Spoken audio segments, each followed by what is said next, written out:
Grigori Rasputin. A man whose life was so bizarre.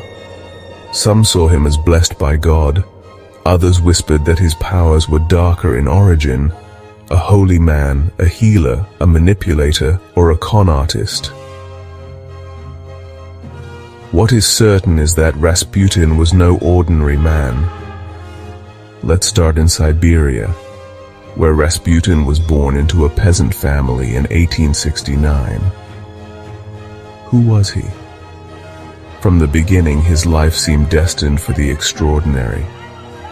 Even as a young man, Rasputin claimed to have visions and spiritual powers. Some saw him as blessed by God. Others whispered that his powers were darker in origin. What is certain is that Rasputin was no ordinary man. His piercing blue eyes and magnetic personality drew people to him, whether they wanted to be drawn or not. But it wasn't just his charisma that made Rasputin famous. He was deeply flawed, a man of contradictions. On one hand, he was deeply religious, spending hours in prayer and contemplation. On the other, he was infamous for his debauchery.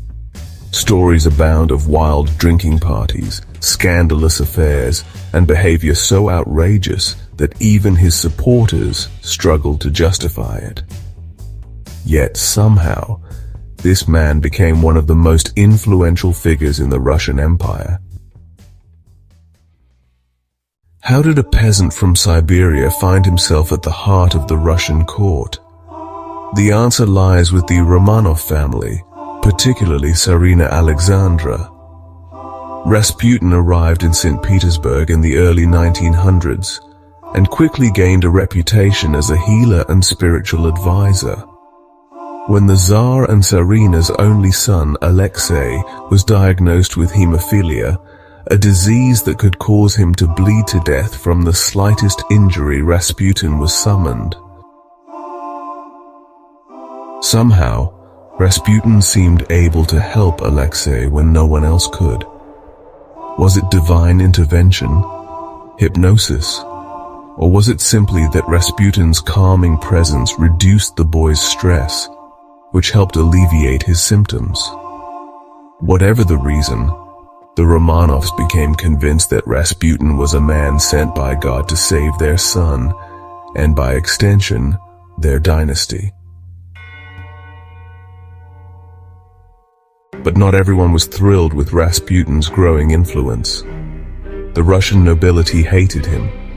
They saw him as an outsider, a fraud, and a corrupting force on the royal family. And they weren't entirely wrong. Rasputin wielded his newfound power like a weapon, appointing his friends to high positions and interfering in political decisions. This led to a plot to kill him. His behavior didn't help his case.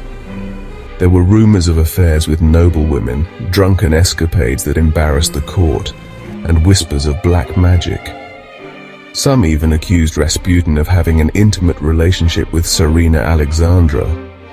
While there's no solid evidence to support this claim, the very suggestion was enough to tarnish the Romanovs' reputation, leading to further unrest. As Rasputin's influence grew, so did the backlash against him. The Russian people, already frustrated with their struggling economy and the disasters of World War I, began to see Rasputin as a symbol of everything wrong with their government. He became a scapegoat, the embodiment of corruption and decadence. And then came the plot to kill him. If Rasputin's life was extraordinary, his death was downright legendary. In December 1916, a group of nobles, determined to rid Russia of his influence, lured him to a palace under the pretense of a social gathering. There they served him cyanide-laced wine and cakes. But to their horror, Rasputin seemed unaffected. Panicked, they shot him. Rasputin fell, seemingly dead, But as the conspirators celebrated their success, he suddenly stirred, lunging at them in a rage. They shot him again, this time multiple times. Still, Rasputin clung to life. Desperate to ensure his death, the assassins bound him, wrapped him in a rug, and threw him into the icy Neva River. When his body was discovered days later, autopsy reports suggested that Rasputin may have ultimately drowned, a chilling testament to his almost supernatural endurance. But Rasputin's death did little to save the Romanovs. In fact, it might have hastened their downfall. Just months later, the Russian Revolution erupted, and the entire royal family was executed. In a way, Rasputin's prophecy came true. He had once warned that if he were killed by nobles, the monarchy would not survive. In the years since his death, Rasputin has become a symbol of mystery and controversy. Some view him as a misunderstood mystic, a man whose spiritual gifts were overshadowed by the political chaos of his time. Others see him as a manipulator who exploited his way into power. So what do you believe? Was Rasputin a saint, a sinner, or something in between? His life and death leave us with more questions than answers. But if you like this content, please subscribe to our channel and give us a thumbs up to support this work.